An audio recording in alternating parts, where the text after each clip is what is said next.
तस्बिरहरुलाई फेरि पनि स्वागत छ हाम्रो ब्लगमा। आज चाहिँ स्याटरडे, त्यसैले आज चाहिँ तोरीको प्लानिङ छ, तोरी उठाउने प्लानिङ छ। बिहान 9 बजेबाट उठाउँदा बुढालाई बल्ल उठेर खै कता। सो म चाहिँ यहाँ चाहिँ उठिसकेँ होइन, उठेर बनिसकेको छु, बातचित गर्न रेडी भइसकेको छु। यहाँको नानीहरू कता हो तिम्रो? ओइ जाला फटा पो रहेछ यो, कता हो त घुम्न? के अरे हाम्रो आमाले यसो गरी अब खेततिर जाने हो। आज चाहिँ तोरी ठेसर लाउने रे। जहिले पनि यो शनिबार मौका पार्छ नि मलाई, जहिले पनि काम गर्नु चाहिँ के घरको मान्छेले बोलाएको बोला छ, आउँदैछ पनि देख्दैन। सामने पनि हेर्न सक्नुहुन्छ यताको बाख्रा, यो चाहिँ हाम्रो कुखुराको खोर।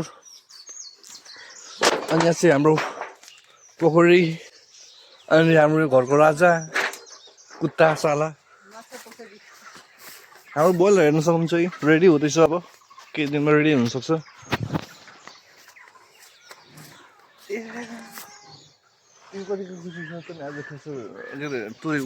ठेसर लाउनु पर्दा काम गर्नु पर्दा नि कोही खुसी हुन्छ मार्दियो। अनि उता स्कुल पछाडि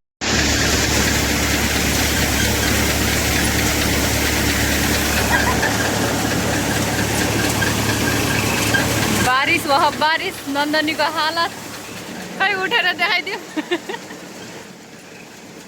कस्तो लागेछ हिउँ परेको ठाउँमा आउँछ।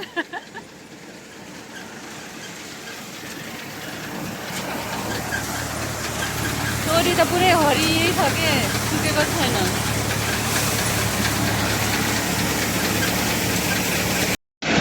सिद्धो काला इन्सान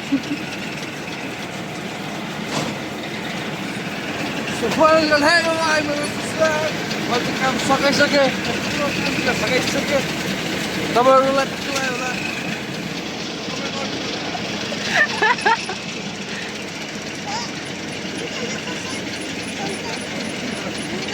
नन्दनी बिर्स्यो ल्याउनै, सब हिउँ खेले जस्तो भयो। नन्दनी भाइरल ल पर्दैन। घाटा लाग्यो। के कुरामा घाटा लाग्यो? के कुरामा? तोरीमा घाटा लाग्यो। छोड्न नि कति नै छोडेछ त नि, यति त छोडेको नि, आधा बढेको नि आधा।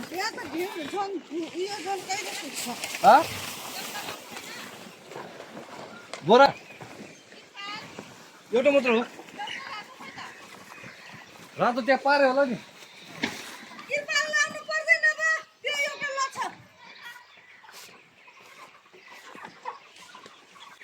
बजार त निकाल्ने भइसकेको छ। तपाईँको साथीहरू कति धेरै साथीहरू?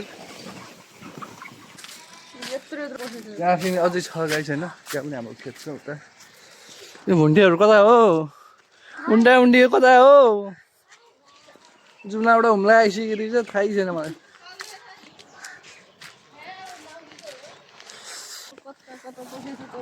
ओइ आलु कसको हो? गाइस मैले आलु भेट्टाइसकेँ यहाँ एक पाउ।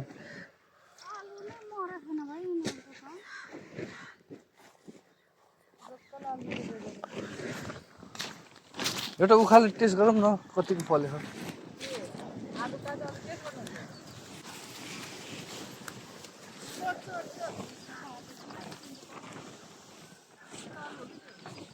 सेतो आलु रहेछ।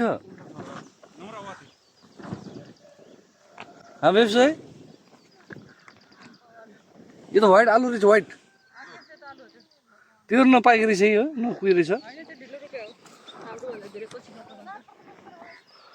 गाई चाहिँ यस्तो सेतो आलु यो त मुस्ताङतिर पाउँछ नि, यस्तो सेतो आलु नेपालमा पनि पाउँदो रहेछ। क्या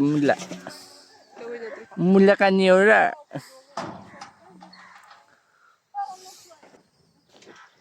म चुप्प लाएर बदिन्छु, मलाई बोलाउँछ बोलाउँदैन।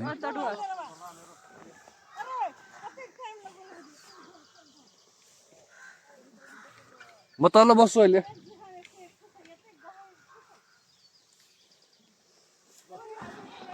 त्यत्रो स्पिड गरे जस्तो लाग्थ्यो, लास्टमा सोल्ठला ढिलो गरिस् रे।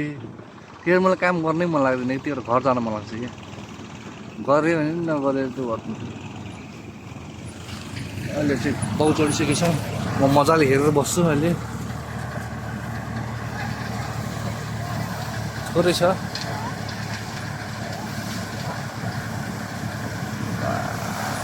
फास्ट गर्दो रहेछ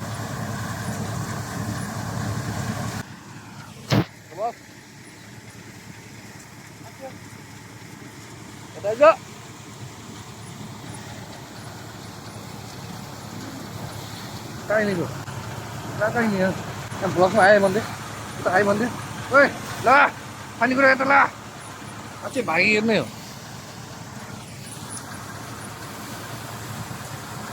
वाउ 90 की स्पिडमा हानेको त हो बाउले त दास मैले चाहिँ अघि लेट गरेको थिएँ है जब भर्खर उठेको थिएँ नि त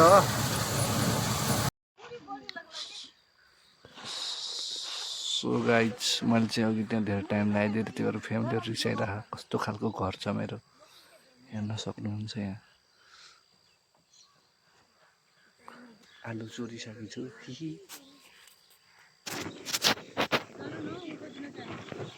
केही काम गर्दिनँ म केही काम गर्दैन कसले के गर्छ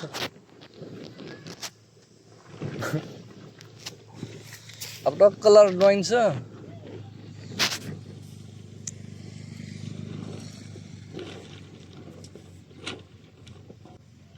मलाई उठाउन आइदिएन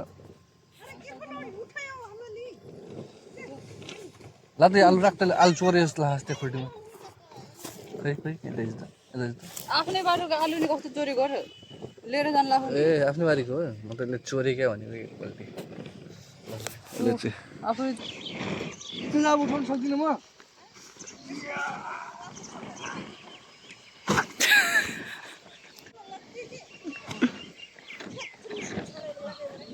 भारी रहेछ अरे त यार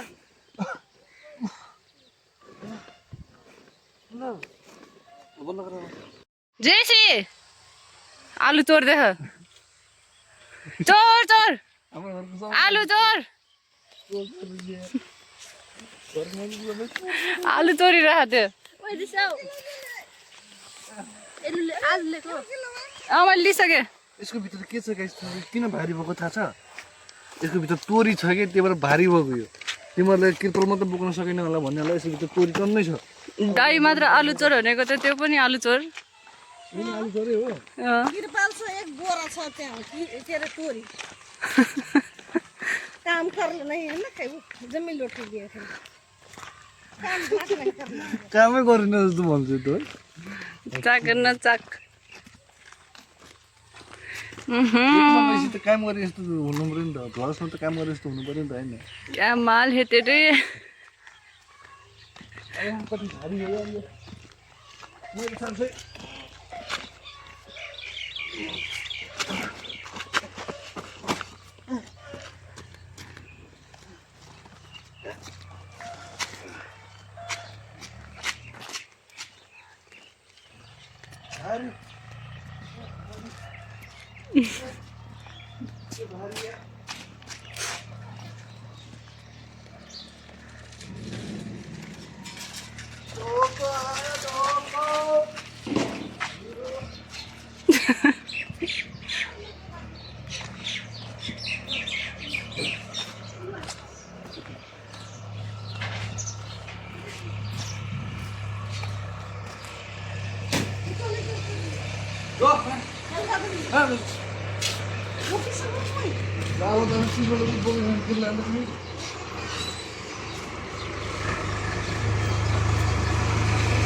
एकदम बोरा लिएर आउँछ